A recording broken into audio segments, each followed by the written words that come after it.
Hey guys, I'm Daisho and I'm here bringing you some magic, and today I'm finally going to give you a deck guide. I know I haven't done one of these in basically forever. On my freaking PC, I don't even have any of these decks unlocked. The only two decks that I've actually ever played are Mana Mystery and Rogues Gallery. I actually also played Art of War and the Simic one, but for some reason when I logged on after a couple months, the decks were just completely deleted. But anyway, I'm going to go ahead and give you a deck guide of Rogues Gallery today. I haven't played it too many times, but I'm pretty sure this is like pretty much just the best way to run it. There really aren't that many cards in this whole unlocked pool that I'm not running, that I would even consider running. I mean, just a lot of these cards are terrible. Anyway, I'm going to run all 4 Terramorphic Expanses. I want to hit my mana. There's a lot of double symbols, double blue, some double black. I wish I could balance this out a little bit better, but 9 and 12 isn't so bad, especially when you've got 4 Terramorphic Expanses. So it runs 25 lands, but that's not so bad because you're going to end up drawing a lot of cards anyway. So luckily we get 4 of these Agony Warps. To be honest, I wish it was just a Doomblade, but I mean, it works for against most things. It'll help you survive early on, so you can so you don't really have a combo, but you sort of have combo pieces, and once you put them together, then you're going to do a lot better. Dimir Guildmage is okay. It's not exactly what you want this deck to be doing. It'll let you draw cards or make them discard, but you can't do it at instant speed, which is a little bit annoying. There's only a couple of counter spells, or maybe there's only just one in the deck, but still, you would rather be able to do this as an instant so that you can confuse them, maybe trick them with Agony Warp, or if they don't give you that opportunity, then you can just draw a card at end step. That's why Azure Mage is so good, but since it has versatility, it can draw you a card or discard like their last card, assure you a victory, plus it's just a 2/2 for 2, and you're always going to be able to cast it as long as you've got 2 mana. It makes it worth running, and often enough it'll just be like, get rid of the last card in their hand after you attacked and made them discard or something like that, so it usually works out pretty well. Anyway, Inkfathom Infiltrator is good. It can't block and is unblockable, so that's important to note. You can't chump block with this thing at all, but a 2 power unblockable for 2, and again, since it's hybrid Dimir casting cost, you can cast it no matter what lands you have, so that's really useful. This thing holds stuff really well. It holds a Helm of the Gas Lord, we'll get to that later, really well, and even the Mask just really well. And that's definitely a theme of this deck, trying to get in damage and get extra bonuses on that. So on that note, there is Invisible Stalker. He's not perfect for this deck because it's not like the entire deck is just all enchantments that you can put on things and make them better, but that being said, there is some of that, so if you can get anything on him, then you're going to be in good shape. But the real reason why he's in the deck is because there wasn't much better. And I mean, worst comes to worst, he can jump block or something like that. So Mask of Riddles is the first piece, or the second piece. I guess the first piece was the unblockable guys, but the second piece, which it says equip creature has fear, so it'll make it, even if you had a creature that could be blocked, now it'll be harder for them to block it. They have to have a black creature or an artifact creature to block it. And whenever equipped creature deals combat damage to a player, you may draw a card. So 2 mana to play, 2 to equip. Not so cheap, but also not terribly expensive, and it'll help you draw extra cards. Anyway, let's get to Dimir Cutpurse. So whenever it deals combat damage to a player, that player discards and you draw.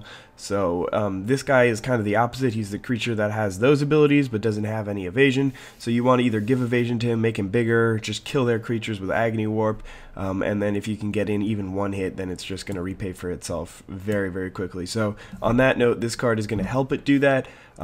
It enters the battlefield and gives a creature unblockable. It's 1 blue, so the casting cost is not very easy, especially with only 9 islands in the deck. It's a 2/1, which is sometimes relevant, but it is just unblockable, so it's usually just going to be attacking anyway. These Phantom Warriors, which I actually never seem to draw anyway, they're just 1 blue for a 2/2 unblockable. Again, 1 blue casting cost up here is not that easy to hit, but it's also not the most difficult. Royal Assassin is one of those cards that's in the deck just because it's an absolutely amazing card. If I was running a constructed deck, I definitely wouldn't be running this card because I would be trying to build my deck completely around synergies, but since I don't have access to any single card that I want, I have to use this like the good cards to fill in the gaps between the synergies. But anyway, if you didn't realize, destroy target tapped creature, so they attack with their creature and they tap to attack, so you can destroy it before they deal combat damage. So if you have this guy online, they have to deal with it, otherwise they can't even attack unless they have multiple creatures.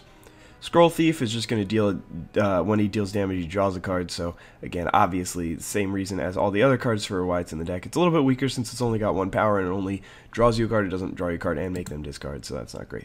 Anyway, here's the counter spell. Counter target creature spell or return target creature card from your graveyard to your hand, and you can do both. So, that's pretty important to realize. If you get both of them off this card, then you're actually really benefiting from it. So, but generally, you're just going to be like holding this up for a counter and be pretty happy about it. Okay, Ashling the Extinguisher. This card's actually really good. I mean, it's a 4/4 for 4. It's 2 black, so again, casting costs are really not favorable for this deck. But it's really big. It's big, so it's a 4/4 for 4. They're going to have trouble blocking it with weaker creatures, and obviously it'll just be able to block their creatures as well, since it has equal power and toughness. And when it deals combat damage to a player, that person basically has to sacrifice a creature. Or, no, I choose a creature that player controls, and they sacrifice it. I didn't even read that the first time. I thought they just sacrifice any creature. Wow. Yeah, that's a lot better. So if this guy ever gets in, then they just have to lose whatever creature you want. And since it's sacrifice, it can get rid of indestructible creatures or regenerating creatures and stuff like that. So, really good card. They can never let it in, and if you have any way to give it evasion, then you're in good shape. All right. Baron's Spite. Choose 2 target creatures controlled by the same player. Their controller chooses one and sacrifice it and return the other 2 to its owner's hand. So generally this is going to be a really big tempo hit. If they played like 3-drop, 4-drop, then you can just choose those 2 cards. They have to get rid of one of them, and the other one has to go back to hand. Unfortunately, what it means is if they've got one creature, you can't just kill it. It basically just becomes a 4-mana sorcery speed on summon. Right? Oh, they have to have 2 creatures to even target them. Okay, so I think. I'm not really sure, but I'm pretty sure. Anyway, it's a good card. It's not as good as it could be, but it's definitely still pretty good. Alright, so this is the Glenalandra Liege, 1 blue, 1 hybrid Dimir, hybrid Dimir, hybrid Dimir. It's a 2/3 flying, and it gives everything else gigantic, because it gives your blue creatures +1/+1, black creatures +1/+1, so then blue-black creatures get +4/+4, or +2/+2. Wow, that would be sweet. Alright, Helm of the Gas Lord. Enchant creature, as long as it's blue, it gets +1/+1. Whenever it deals damage to an opponent, draw a card. As long as it's black, it gets +1/+1. Whenever it deals damage to an opponent, that player discards a card. So, obviously, this card is basically the centerpiece of the deck. You want to just put this on an Ink Fathom Infiltrator and just win. It's pretty cool to get this on a Dimir Cut Purse, because then, generally, the turn you do it, they have to, if they have any creatures, then they're going to have to chump block, because they don't want to be discarding 2 and letting you draw 2. But if you ever get that situation going on, then you're in really good shape. Alright, Moroi. I don't know how to pronounce this guy's name. Anyway, he's just 2 blue-black for a 4/4 flyer. It's nice to have an evasive creature, but the fact that he just kills your opponents really quickly as being a 4/4 flyer for 4 is the reason why he's in the deck. He's just gigantic for his size, and the fact that he's flying 2 is crazy. At the beginning of your upkeep, you lose 1 life, so, I mean, obviously they had to, or they didn't have to make a downside, but making a downside just makes this card a little bit more balanced. It's okay. I do like this card though, and I definitely recommend running it in this deck, mainly because you don't really have any better options. Alright, let's move on to Sangermancer. Again, a card that it has evasion, which is good. It's a 3/3 flyer, which is cool. And its ability is nice, but either way, it's not the best card ever printed. And it doesn't have too many synergies with the deck, but it's just good enough that it makes it in over all these really bad cards. Anyway, next guy, this guy, basically just whenever he deals damage, you draw a card, and he's a 3/3 for 4. So he's not terribly undersized. You don't really want to be playing him in like a real constructed environment, but in this game, I think he's okay. Definitely not great, and it's not. And when you draw him in your opening grip, you're like, all right, whatever. But he's not like the best card ever. Oops, did not mean to do that. Okay, Dire Undercurrents, 3 blue, hybrid blue-black, hybrid blue-black. Whenever a blue creature enters the battlefield, you can have target player draw a card. Whenever a black creature enters the battlefield under your control, you may have target player discard a card. So this basically does the same thing that all your other cards do, except instead of having to hit them, you just play stuff.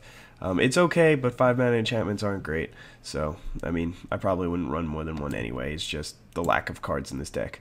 Gaslord of Fujuju. This is actually funny because I had this card, or not me, but I was playing with this card just as I was getting to Magic, and I thought that this was one of the most crazy cards ever printed, and it was like the best thing ever. But look at the casting cost. It's 5 hybrid Dimir symbols.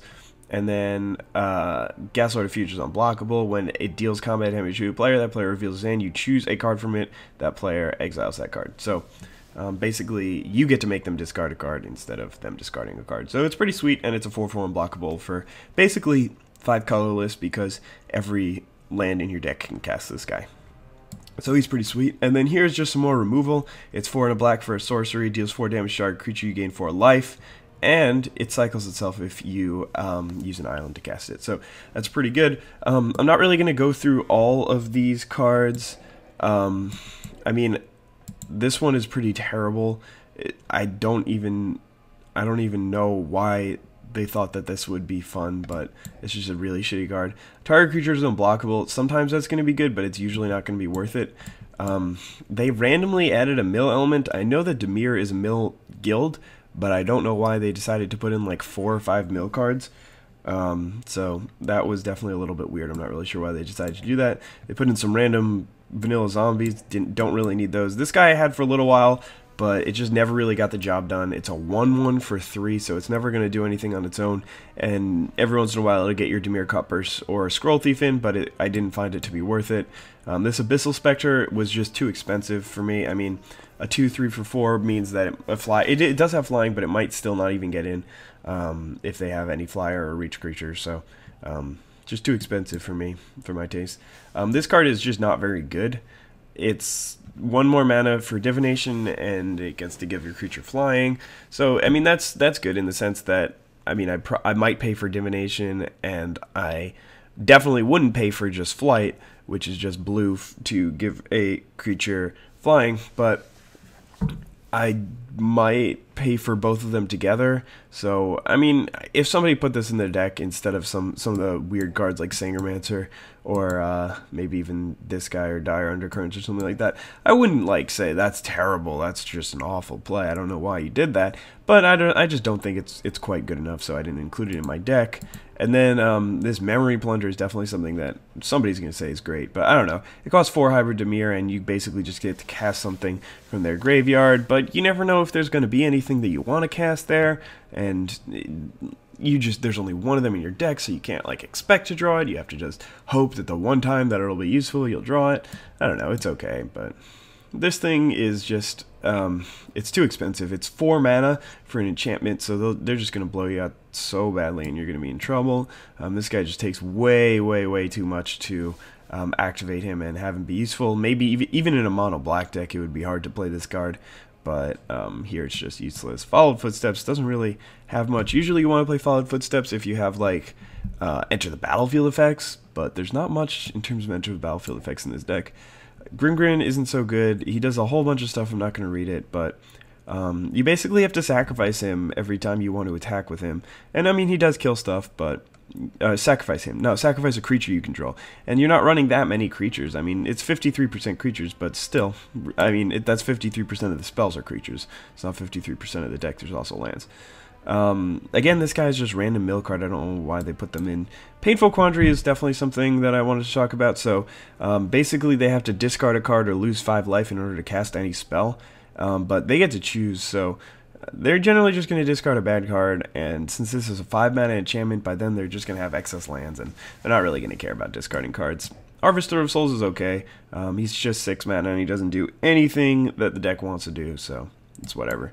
And then this Hellcarver Demon, I think I read it a really long time ago and didn't really care too much about it. I mean, I guess it's a 6/6 flyer for 6, but it does cost triple black, so it's definitely not worth it. So this guy is pretty interesting because I think the goal is just play him for 6 mana and then just kill them. And the fact that you can regenerate him is pretty cool because then it'll make him harder to die. But if he ever does die, then it's just like, well, that was pretty useless. I guess it would be cool to put a Followed Footsteps on him.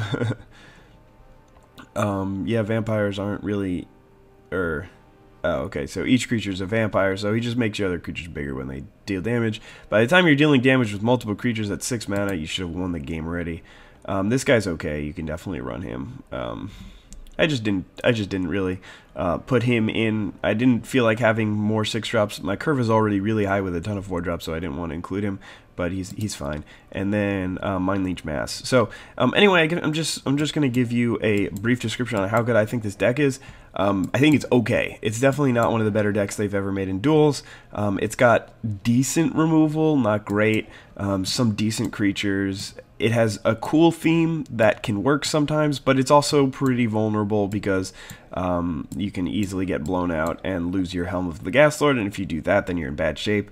It's got some pretty good spells that just basically kill your opponents quickly, like these guys and unblockable dudes. So your opponents sometimes are just going to not be able to deal with you, and then once you lock them out, like by hitting them with a Dimir Cutpurse every turn, then you're just going to win the game pretty quickly. So sometimes it'll do really well, sometimes it won't, and the fact that it's not focused enough on the task, which is just to hit your opponents with unblockable creatures and draw cards and make them discard off that. Just because it like slows down and isn't too focused on that towards the end, or like half the cards are focused on that, half of them aren't, means that I wouldn't really give this deck the best rating. But I think this is the best way to run it, and you're definitely still going to be able to win games. I win most of the games I play with it.